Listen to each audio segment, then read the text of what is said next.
Okay, good mornings. This morning I'm going to be talking about something that's quite esoteric and something that I don't think that hardly anybody really discusses in depth.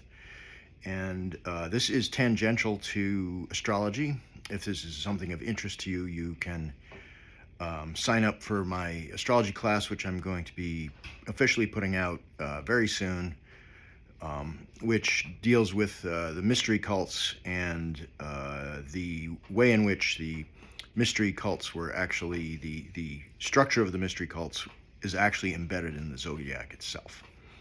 But today, what we're going to talk about is royal bloodlines and the Chthonic gods.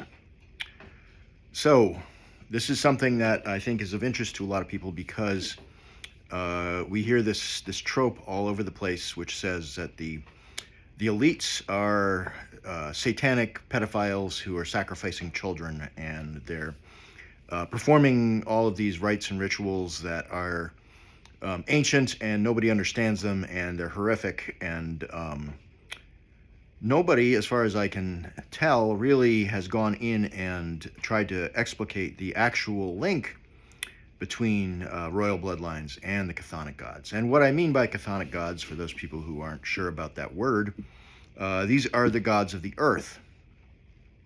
These are the gods that became the devils and demons of Christianity. I am using this term because the Chthonic gods are not actually necessarily evil. And up until at some point in early Christianity, the mystery cults of the great goddesses were still active among Christians and amongst Jews to some extent. That these were, in fact, foundational practices, those of the mystery cults, to Christianity.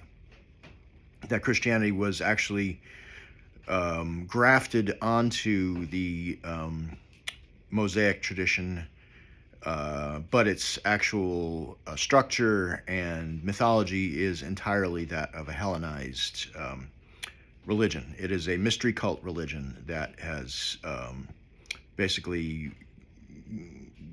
fused itself onto this patriarchal tradition, which was, and even that, the patriarchal tradition was fairly questionable in Judaism at that point. So, in any case, moving back to the topic, Chthonic gods are not necessarily evil. We're not necessarily talking about Satan. These are both the feminine goddesses and the fertility gods. This means the goddesses like Cybele, like Rhea, like Isis, like Inanna. All of these are earth goddesses. Demeter also is an earth goddess who sort of sits as a proxy to the earth goddess, being the goddess of the moon. They're kind of the same thing, and there's a reason for that, which I won't get into right now. So the Chthonic gods are closely linked to royal bloodlines, partially because there's a very long tradition of there being public religion for the people, in which there would be public performative rituals in which there would be sacrifices to the gods.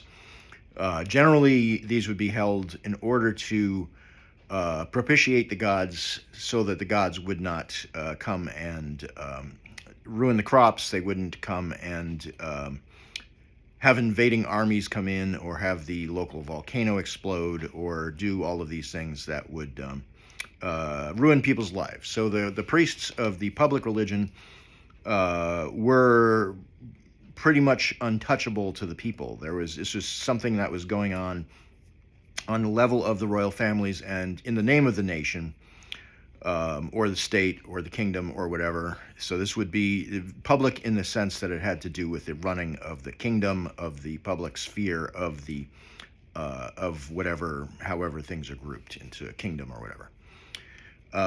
So this division between private and public religion gives us the fact that there's actually inner door practices going on for the for the bloodlines, for the kings and the queens and these people that are not being shared with the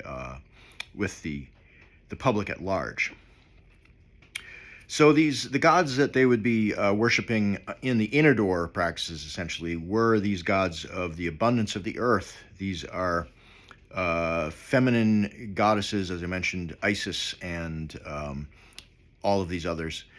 These goddesses all had mystery traditions in which there was a dying and rising god who was their lover or their son.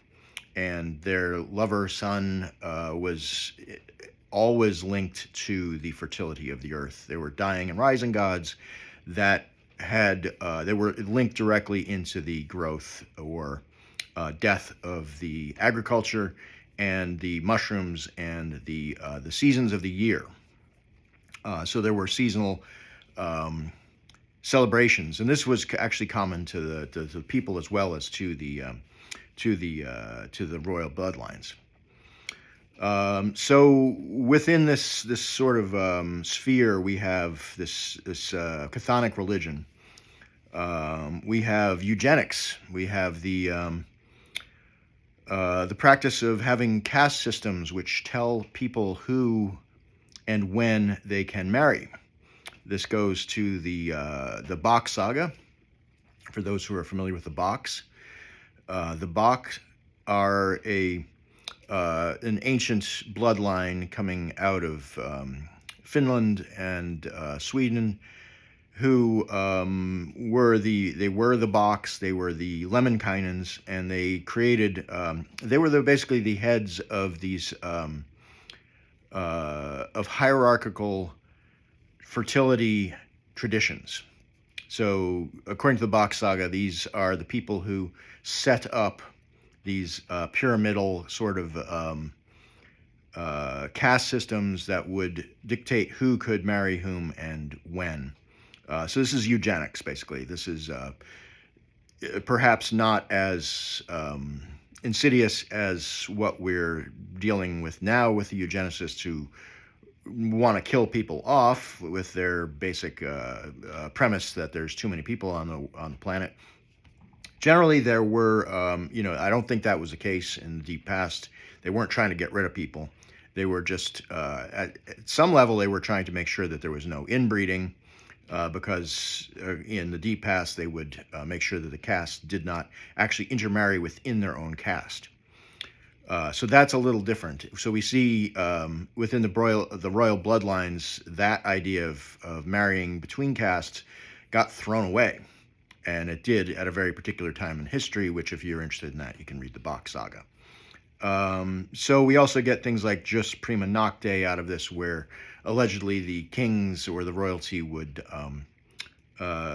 take commoners' women on their wedding night and basically despoil them before they were able to enjoy their evening with their husband. This sort of thing, this kind of really kind of nasty arrangements that were in place at certain times in history.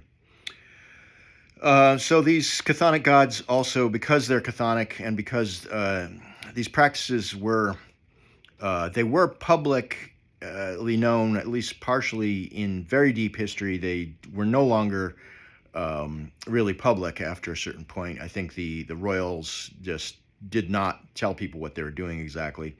And because of the nature of power, they wanted to keep the power within their bloodlines, and they started to have much more incest and incestuous relationships within the royal bloodlines. But that was not actually originally what was going on. So within this chthonic religion, there's a much stronger sense of fatalism. Around blood specifically, that if you were born into a bloodline, you would be reincarnated into that bloodline, and it was very strongly linked to your fate. So you would not be able to get past a certain point in society if your blood did not give you a pass to get past those certain markers. Plus, there's blood rituals in this, and we'll see that in goddess traditions, there was far more oblation going on. There was far more bloodletting, human sacrifice, and such are much more closely linked to the goddess tradition, which makes sense because it's all about blood, essentially. And we get a lot of, the idea that in order to change anything in the world, there needs to be blood needs to be let. That's that's a very that sort of idea is coming back. People are realizing that there are in fact blood rituals that are happening and have been happening.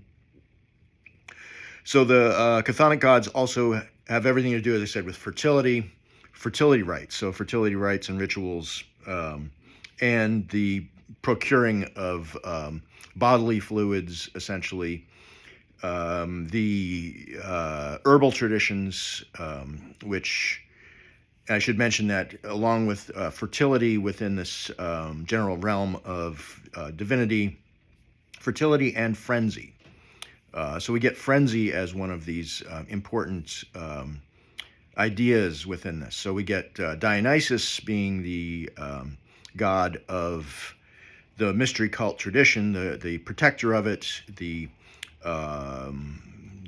sort of the gateway to this tradition.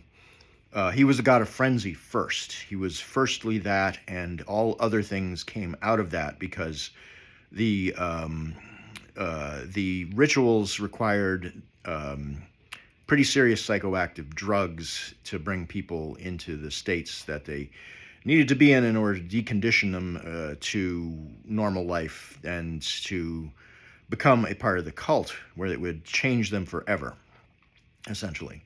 And should be noted too that there were both frenzy drugs and there were drugs that put people into a torpor, a stupor, into a state where they would be comatose and could potentially die, and it was a simulation of actual death, where an initiate would be put into essentially into a coma and feel like they're dying, only to be revived through further chemical means, through the herbs, venoms, and mushrooms, and also human fluids were used in order to do these things.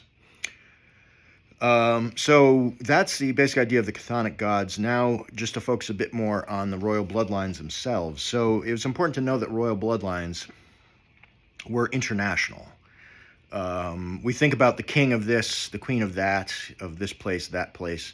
And we as people generally, we gain our identity from our place largely. That is still the case, that people, if you ask, who are you, what are you, people will generally answer with the place that they came from.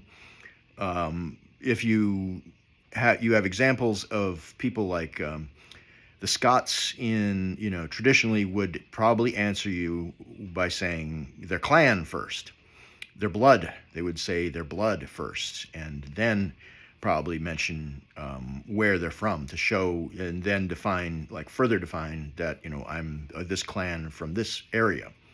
But that is not what we do now. We don't generally lead with our clan or our tribe. So that's sort of a throwback to something that's much older, that I believe was, much deeper in our history, and has been broken from us. That in a way that's, in many ways, a mixed thing, that we're no longer identifying with our blood as much as we are with simply place. It's sort of that's a whole podcast of its own to be talking about that. So further linking the royal, deeper into royal bloodlines, mythologically, if you know your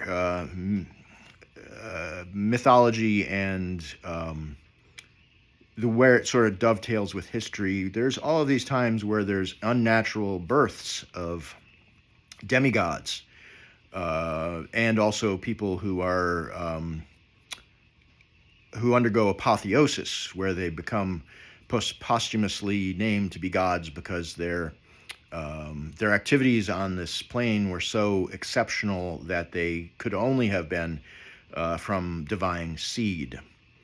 So unnatural birth is an extremely important thing here to link these royal families to the chthonic gods, because when if we're going to say that a sky god, basically, and that's what we're talking about, a sky god comes down and rains his seed into a mortal woman, it's always a royal woman. Even with Jesus, they tried to cover up the fact that it was a royal woman. It was a royal woman. So the royal women become essentially like a chthonic god themselves. When they breed with the divine, they then become like just like what we think of Mother Mary, where she is deified essentially for having been the recipient of a miracle. What this also does is it breaks patrilineal lines. So when you have a god coming down and impregnating a woman, then all of a sudden the king or whoever is not, his line is done at that point. He's just a caretaker, a steward of the line at that point, and he's got a demigod on his hands, which that may be good for your standing in the world to have a child who's a demigod, but it also doesn't look so good because your wife has been messing around with Zeus or whoever. So this is a very emasculating thing to where the mortal man cannot produce such a amazing seed child, that it has to be a god, that because mortal men are not good enough to produce this kind of incredible being. And people like Socrates and Alexander the Great were considered to have been children of a mortal woman and a god, because their contribution to the world was so incredible. So that's a major thing that links royal families to chthonic gods, because they essentially are chthonic gods. They become the receptacle of the divine seed, which by definition, if you look into the basic theology of humanity, it's all about a sky god impregnating a earth mother. So that is a huge link right there. So what we also see throughout history is the fertility link between the king and the kingdom. Kings are the recipients of divine retribution against them if they violate the will of the gods. So we still have the phrase, long live the king must die, long live the king. And why must he die? Because the land is not abundant. It's become barren, and until the king is done away with and a new king comes in place, then we're not going to have fertility in the land. And this is a direct link between the dying and rising god and the king. We see examples of this, Lycurgus, Oedipus, Pentheus, and dozens of other examples, and particularly the Fisher King from the Vulgate cycle is a potentially castrated king whose virility is linked directly into the land. So there's also curses upon royal families that are described in things like the Theban cycle out of Greece, which show us that royal families can piss off the gods, and then the whole thing turns into a mess until that's resolved generally by blood or some divine intervention that has to come to make things better.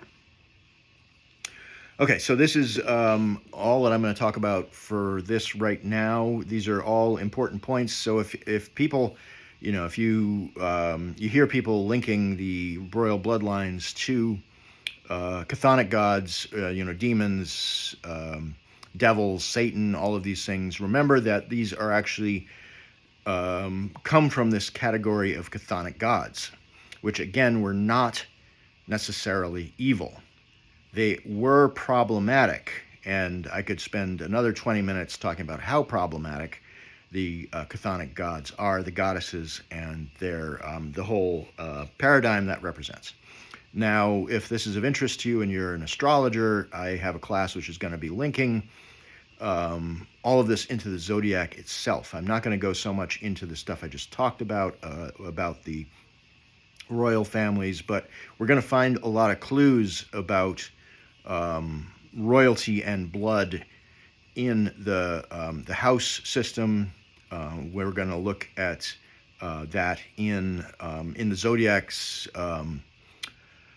dignity scheme, and we're going to use a lot of clues to show how blood actually links to certain houses in the zodiac, and how a public and a private religion are built into the house system of the zodiac.